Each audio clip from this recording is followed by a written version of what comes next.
আলাপচারিতায় শুরু করছি চাঁদের পাহাড়, রচনা বিভূতিভূষণ বন্দ্যোপাধ্যায়। পঞ্চম পর্ব।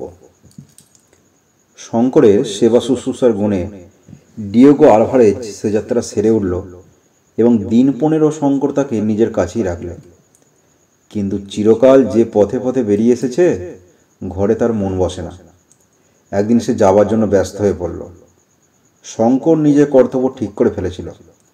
বললে, চলো, তোমার অসুখের সময় যে কথা বলেছিলে মনে আছে? সেই হলদে হীরের খনি। অশোকের ঝোঁকে আলভারেজ যেসব কথা বলেছিল, এখন সে সম্বন্ধে বৃদ্ধ আর কোনো কথাই বলে না। বেশিরভাগ সময় চুপ করে কি যেন ভাবে।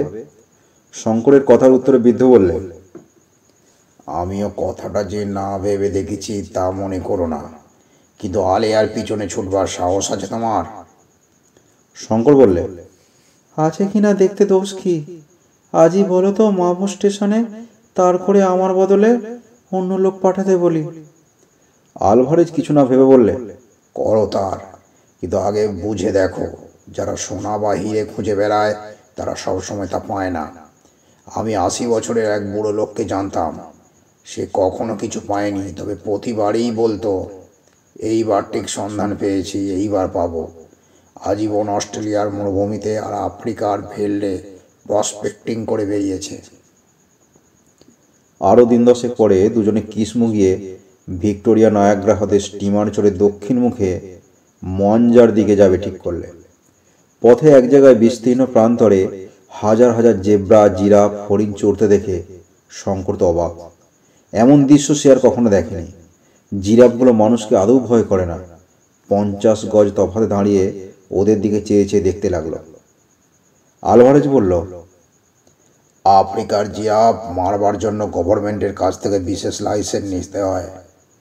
যে সে মারতে পারে না, সেজন্য মানুষকে এদের তত ভয় নেই।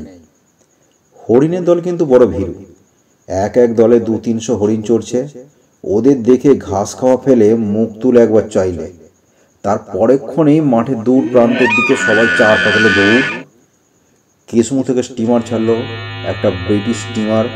ওদের পয়সা নেই বলে ডেকে যাচ্ছে। নিগ্রো মেয়েরা পিঠে ছেলে মেয়ে বেঁধে মুরগি নিয়ে স্টিমারে উঠেছে। মাসাই কুলিরা ছুটি নিয়ে দেশে যাচ্ছে, সঙ্গে নাইবরি শহর থেকে কাঁচের পুঁতি, কম দামে খেলো আয়না, ছুরি প্রভৃতি নানান জিনিস। স্টিমার থেকে নেমে আবার ওরা পথ চলে। ভিক্টোরিয়া হ্রদের যে বন্দরে ওরা নামলে তার নাম মোয়াঞ্জা। এখান থেকে 300 মাইল দূরে ট্যাবোরা।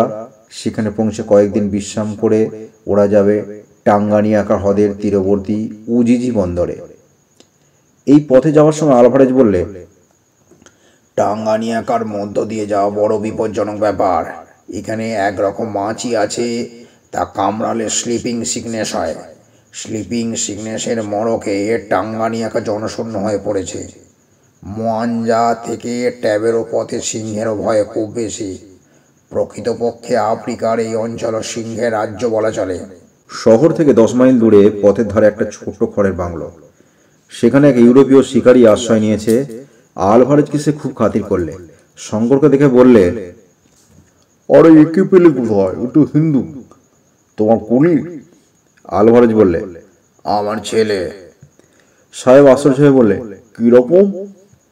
আলভারেজ আনুপূর্বিক সব বর্ণনা করলে। তার রোগের কথা, শঙ্করের সেবা শুশ্রূষার কথা। কেবল বললে না কোথায় যাচ্ছ, কি উদ্দেশ্যে যাচ্ছে। সাহেব হেসে বলে, আরে বেশ ভালো। ওর মুখ দেখে মনে হয় ওর মনে সাহস ও দয়া দুই আছে। ইস্ট ইন্ডিজে হিন্দুরা লোক হিসেবে ভালোই বটে। একবার ইউগান্ডাতে একজন শিখ আমার প্রতি এমন সুন্দর আতিথ্য দেখিয়েছিল, তা কখনো ভুলতে পারবো না। আজ তোমরা এসো, রাত সামনে, আমার এখানেই রাত্রি যাপন করো। এটা গভর্নমেন্টের ডাক বাংলো। আমিও তোমাদের মতো সারাদিন পথ চলে বিকেলের দিকে এসে উঠেছি। সাহেবের একটা ছোট গ্রামোফোন আছে। সন্ধ্যার পরে টিন বন্দি বিলেতি টমেটোর ঝোল ও সার্ডিন মাছ সহযোগে সান্ধ্য ভোজন সমাপ্ত করার পরেই সবাই বাংলোর বাইরে ক্যাম্প চেয়ারে শুয়ে রেকর্ড শুনে যাচ্ছে। এমন সময় অল্প দূরে সিংহের গর্জন শোনা গেল।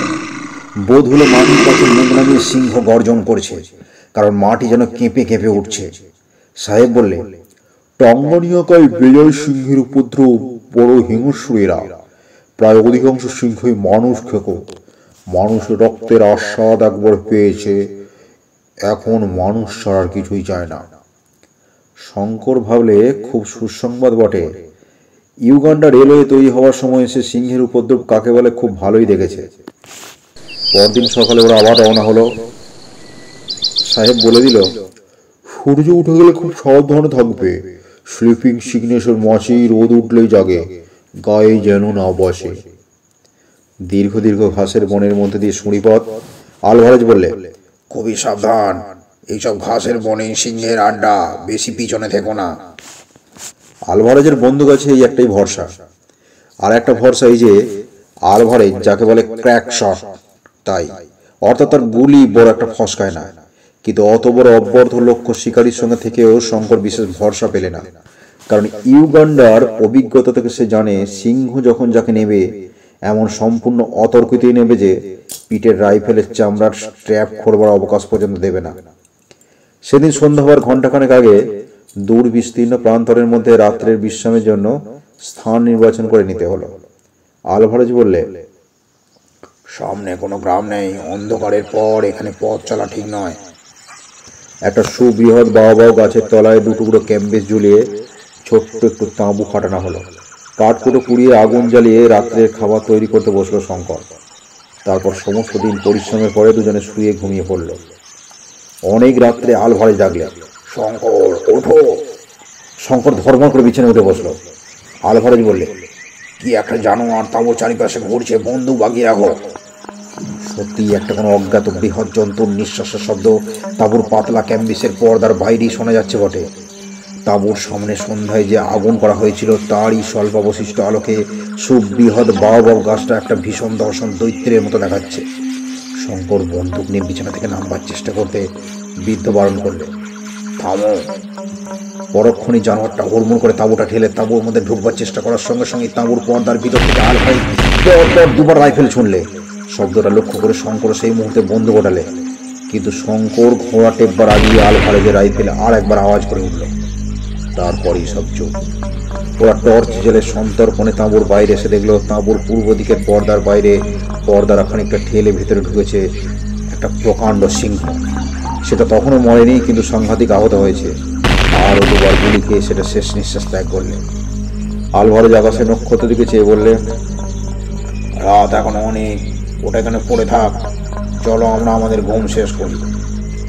দুজনেই এসে শুয়ে পড়লো। একটু পরে শঙ্কর বিস্ময়ের সঙ্গে লক্ষ্য করলো আলভারেজের নাসিকা গর্জন শুরু হয়েছে।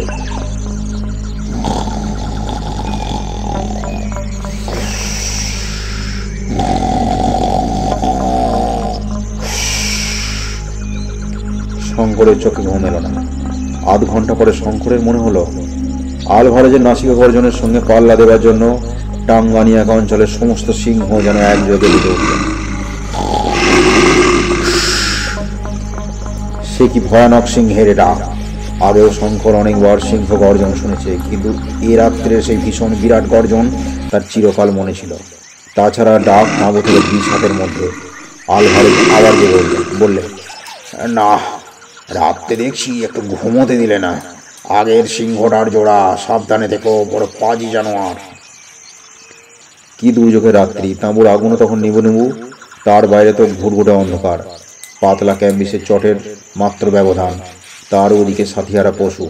বিরাট গর্জন করতে করতে সেটা একবার তাঁবু থেকে দূরে যায়, আবার কাছে আসে, কখনো কখনো তাঁবু প্রদক্ষিণ করে। ভোর হবার কিছু আগে সিংহটা সরে পড়ল। ওরাও তাঁবু তুলে আবার যাত্রা শুরু করল।